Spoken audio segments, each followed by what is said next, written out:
Hey super scientists, we're going to get started with your chemistry EOG review. Remember, we're just reviewing the key concepts and you need to look back over your notes so that you can review through all the information. The term synthetic means man-made. It is something that's not naturally occurring, and natural means it's not man-made. Natural means that it is naturally occurring on Earth. Looking at our smallest to largest particles that can combine, subatomic particles, those are protons, neutrons, and electrons. Subatomic particles are the parts of an atom, and an atom is just a reference to a number of elements. So an element is going to be the things listed on the periodic table. Elements can combine together in different amounts to form compounds. Subatomic particles, protons, neutrons, and electrons. Our protons are positive, they're found in the nucleus. Neutrons are neutral, they have no charge, and they are found in the nucleus. Electrons are negative, and they are found outside of the nucleus. They're in the electron cloud, and when we do Bohr models, they're represented in our orbital shells. Using the information on the periodic table, if we look at carbon as our example here, the atomic number is 6. The atomic mass is 12.011, and the mass number is 12. The mass number is the atomic number, the atomic mass rounded to a whole number. The number of protons is going to be equal to the atomic number, so the number of protons is going to be 6, number of electrons is 6, and our number of neutrons is going to be our mass number, which is 12, minus the atomic number, which is 6. 12 minus 6 gives us 6. And the easy way to remember that is the abbreviation APE-man. Atomic number equals protons equals electrons, and so that's APE. And then man is mass number minus atomic number equals neutrons. Periodic table, how's it organized? By increasing atomic number from left to right. It also is broken down in the organization by periods, which are the rows going across, and group or family. The groups or families are the vertical columns, and the elements in those vertical groups have similar properties. Metals are going to be shiny. Most of them are silver. They're conductive. Most of them are going to be solid, all but one of them. Mercury is the only liquid. So that's located from group 1 through 12, and then in the mixed groups, towards the bottom of 13 through 16. And these are a few examples: titanium, lithium, silver, copper. Transition metals. Those are metals also. They have a high melting point. They are used for common household purposes because they are not really reactive. And since they have high melting points, they can be used for things like cooking in pots and pans. So they're going to be located in group 3 through 12. Gold and silver are examples. Metalloids. The main example of metalloids is that they are semiconductors. They're located on the staircase, on that little zigzag area in groups, or in the groups 13 through 17. Boron and silicon are examples. Nonmetals, those are mostly going to be gases. They are poor conductors. The ones that are solid, like carbon, for example, is going to be brittle. So where are they located on the periodic table? They're on the right of the staircase, except hydrogen is all by its lonesome on the left-hand side above group 1. Helium, oxygen, carbon, hydrogen are examples. Physical properties. So physical properties are going to be properties you can observe without changing the substance. So it still retains that same composition.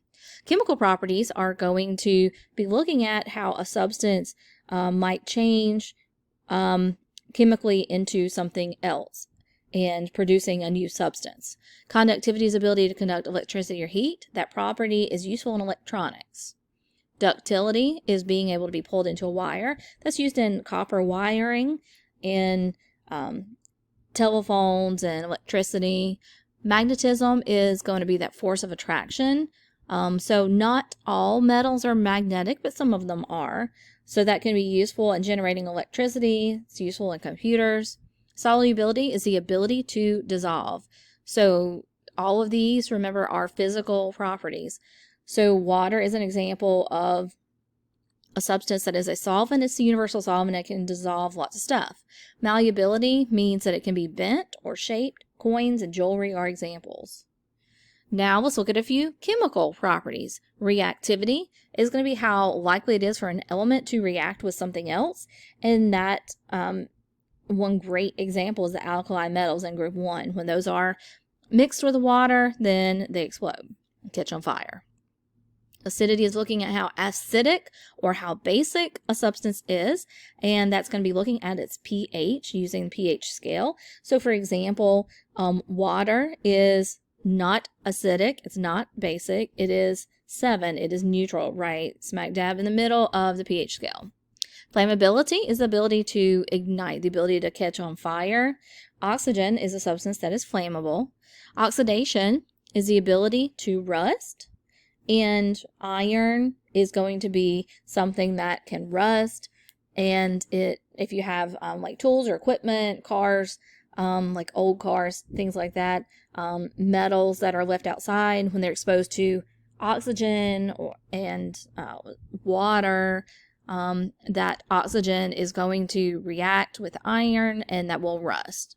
Physical change is going to be a change that takes place, just changing the physical appearance, and it is something that can be reversed. Chemical changes are going to change the composition, and it's going to form something new. A new substance forms as a result, and it cannot be reversed. Indicators of chemical changes: precipitate is one, and precipitate is a solid that forms when two liquids are mixed together. And gases are going to be produced. So evidence of a gas being produced is you might hear fizzing, like in the example of effervescent antacid tablets. You might see bubbles. Temperature change. Exothermic is going to release heat. It feels hot. And endothermic is going to get colder. It's absorbing. It's taking in that heat energy. These are some different diseases that may be impacted by chemicals, or chemicals that get into the body may cause these particular diseases or be associated with them. Cancer, asbestos is a chemical. It's a very fibrous mineral, and when that is breathed in can cause lung cancer. Smoking can cause lots of different cancers. UV radiation from the sun also can cause cancer. Different autoimmune diseases may be impacted by pesticides, heavy metals, different substances in cleaning products. Birth defects, mutagens. Mutagen, remember, means it can mutate the DNA. It's going to change the DNA. And some different medications, different chemicals, like especially somebody that's pregnant, drinking alcohol or taking drugs, those can cause birth defects. Heart disease can be caused by the amounts of cholesterol or consumption of cigarettes. Learning and behavioral disorders could be caused by drugs and alcohol, especially the consumption of drugs and alcohol by a lady that is pregnant. Smoking as well. Kidney disease could be caused by the buildup of ammonia, uric acid, and calcium in the body. So having those things that are accumulating in large amounts could be attributed to that. Elements are pure substances. They can't be changed to anything simpler. Elements are listed on the periodic table. Compounds are pure substances, but they're made of two or more different types of elements that are chemically combined. Compounds can be broken down. Compounds can be broken down through chemical reactions. And so as they're broken down, they're just separated into the elements.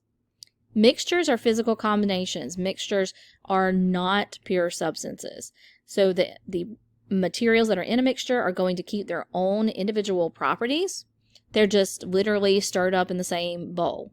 A mixture may be heterogeneous, where you can easily separate the different parts. You can see the different parts. Homogeneous, you can't necessarily see the different parts, and they're more difficult to separate.